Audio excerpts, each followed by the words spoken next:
Boa tarde, senador. Senador, com o que o ex-ministro Pazuello falou, hoje, os outros ex-ministros, o que já é possível concluir? Já é possível concluir alguma coisa? Ok. Bom, a fala, o depoimento do ex-ministro Pazuello começou desmontando a primeira narrativa da oposição, que vendeu a semana toda que o ex-ministro viria à CPI e ficaria em silêncio. A primeira farsa caiu. Depois fizeram uma sequência de perguntas e o ministro respondeu a todas. Não esquivou de nenhum questionamento. Portanto, na minha avaliação, as respostas do ministro com relação à gestão no Ministério da Saúde, ela espanca as acusações, traz luz aos fatos e de sorte que acho que sepulta as acusações infundadas feitas até aqui com relação ao enfrentamento à pandemia. Quais os rumos dos depoimentos do alto escalão do Executivo apontam para a CPI? Se vocês observaram bem os depoimentos, todos eles têm um traço comum. Quando questionado objetivamente se houve interferência indevida do presidente da República na gestão do Ministério da Saúde, nenhum deles afirmou que houve essa interferência. Mesmo aqueles que saíram antes e que hoje se mostram contra o governo.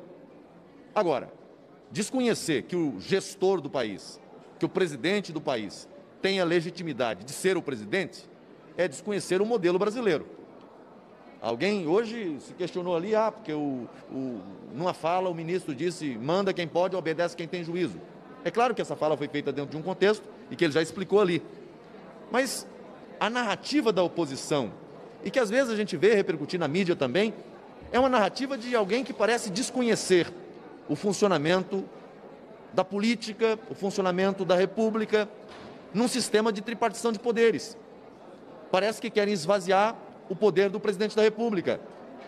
É claro que o mandatário da nação é o presidente da República.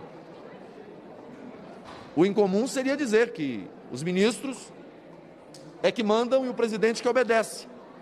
Me parece que a oposição e que parte da imprensa comprou essa narrativa querem isso. Que o ministro chegue e diga, não, aqui quem manda é o ministro, o presidente não apita, não... A diretriz do governo é a diretriz daquele que foi eleito, que passou pela urna. A legitimidade está com quem teve voto. Agora, muito diferente disso é você ter uma interferência indevida no âmbito do Ministério da Saúde. Não tentam imputar isso ao presidente o tempo todo. Por quê? Porque o relator e a oposição já têm uma sentença debaixo do braço desde o início dessa CPI. Querem apenas confirmar a sua narrativa e não conseguem. Até agora não encontraram provas, evidências. Se quiserem, terão que fabricar, porque nenhum ex-ministro e nem o atual ministro confirmaram a narrativa que a oposição tenta vender à sociedade. Obrigada, senador. Oi, senador, boa tarde. Boa tarde. Senador, o ex-ministro ele entra em algumas contradições. Quando ele fala, por exemplo, da Coronavac, e foi público a desautorização da assinatura do contrato de intenção com a Coronavac.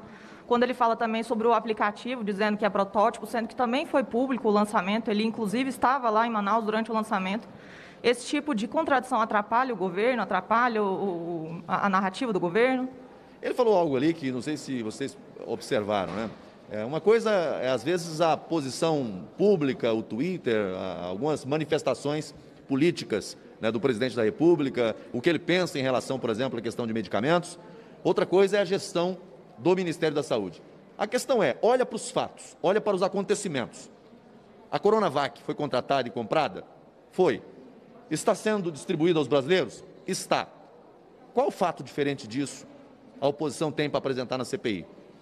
A Pfizer, estão repetindo uma narrativa falsa, mentirosa, para tentar fazer virar verdade e não vão conseguir, de que não houve negociação. A negociação com a Pfizer começou em maio do ano passado. Reuniões primeiro para tratar do produto, do novo imunizante.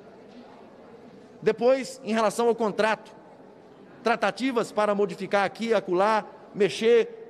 Por quê? Porque a proposta que veio embalada de uma maneira que o Brasil não podia aceitar.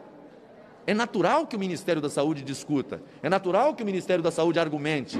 Aí vai dizer, não, mas não teve resposta. A resposta primeira foi dada à Pfizer quando o Ministério assinou o termo de confidencialidade. E isso aconteceu ainda no mês de julho. Mas a narrativa diz que não tem negociação. A narrativa diz que não tem tratativas. Bom, quem quer acreditar numa fantasia, não olha para o processo. Quem olha para o processo, encontra as respostas que precisa e passa a verdade para a população. A própria Pfizer, quando questionada, o representante da Pfizer, quando questionado, disse, olha, as tratativas aconteceram. Agora, no primeiro momento, determinou-se a assinatura do contrato? Não, e não podia.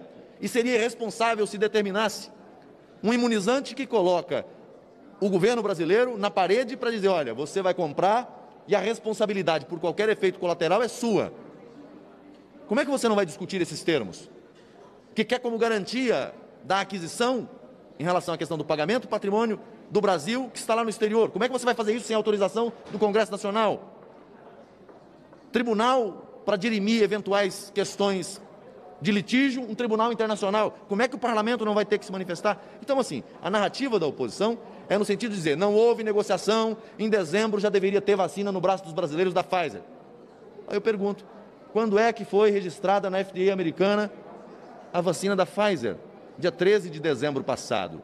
Então, é assim, a narrativa da oposição não encontra respaldo nos fatos, nos acontecimentos. Fato é que hoje nós temos mais de 500 milhões de doses adquiridas, contratadas, uma parte já entregue, imunizando os brasileiros. O grupo de risco no Brasil já está quase sendo totalmente contemplado. Então, acho que, na medida em que os depoimentos vão acontecendo, né, esses pontos obscuros vão sendo afastados, vão sendo esclarecidos. Eu acho que é isso. Esse depoimento de hoje foi um depoimento absolutamente esclarecedor. Não acho que joga uma pá de cal, acho que joga uma pá de concreto sobre as acusações da oposição em relação a eventuais crimes por parte do Poder Executivo Federal. Senador, só mais uma pergunta. Outro ponto que o Pazuello falou foi em relação à cloroquina. Ele disse que o presidente nunca deu ordens diretas, mas é uma outra questão que também era pública.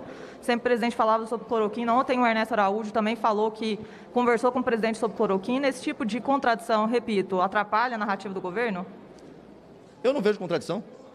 Não vejo. O Ministério da Saúde nunca recebeu por parte do presidente, todos os ex-ministros que aqui vieram, disseram a mesma coisa. O ministro Tait, eu perguntei diretamente a ele, houve uma determinação do presidente para que se colocasse no protocolo a questão da cloroquina, da hidroxo, ou da ivermectina, da azitromicina? Não houve.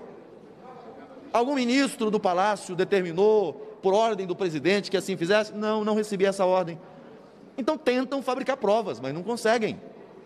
Agora, que o presidente defendia e falou sobre esse assunto, aí é uma questão pública. Agora, o interessante é que na CPI querem colocar a cloroquina como a vilã da pandemia. O problema da pandemia não é a cloroquina. É muito perigoso o que estão falando, porque daqui a pouco as pessoas vão querer jogar a cloroquina fora e vão enfrentar o vírus. Porque estão esquecendo que o problema do Brasil é a Covid-19. E estão tentando vender para a população que o problema é a cloroquina. Só que esquecem de olhar para os fatos, para os comportamentos, para o que aconteceu no Brasil afora. Governadores de norte a sul, de leste a oeste, pedindo e usando a cloroquina. E aí, nós vamos convocar todos os governadores aqui que compraram cloroquina, que adquiriram cloroquina e deu para o seu povo? No momento em que você não tem um medicamento próprio, específico, para oferecer à população, e que médicos acreditam que esse tenha uma boa resposta, nessa guerra a gente luta com as armas que tem. Eu não sou defensor de medicamento A ou B, nunca fiz essa defesa. Agora, eu sou um defensor da liberdade, da autonomia do médico em receitar medicamentos para o paciente.